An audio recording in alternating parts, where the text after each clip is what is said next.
Maria! Ano, kamusta ka na, Maria? Galing walang mali ngayon ah. Yes. Hindi siya nanguha ng galigana ng gravy ngayon. Pero ang mali namin, pasok. Wala pala kami schedule ngayon. O, tapos nakalimutan ni Solution yung schedule. Nasa GC naman tayo.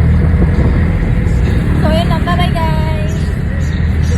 What's up, guys? Nandito kami sa milk tea shop. After work.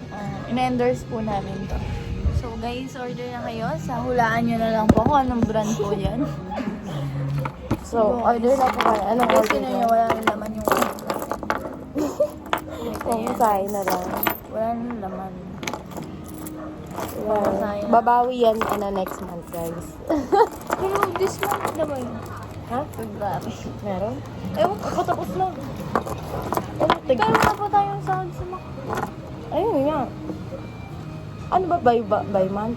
After month. Halimbawa, O, di yung meron. February, nung January. Eh, half lang tayo na. Pasok. Oo. Baka ano lang. Oo, may oras pa rin tayo. Alam ko naman sobrang nila yung pera natin. Ngayon na, ikaw na. Ayun na guys, guys, ayan na yung order namin. Alam, may ano na sila. Oh, may paganto sila.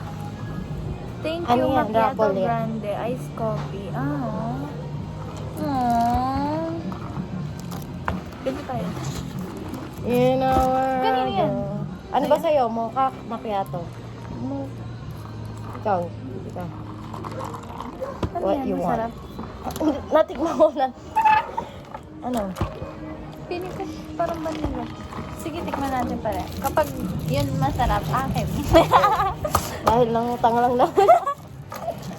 Wala na atang. Magkano ba utang sa akin? May utang ako sa'yo. Alam ko 47 pa ata yun. Eh? Hindi ko alam. Hindi ko alam. Ay, yun na naman. Wala naman. Sasabay talaga. Sige. Ano? Ang tapang niya guys. Sarap.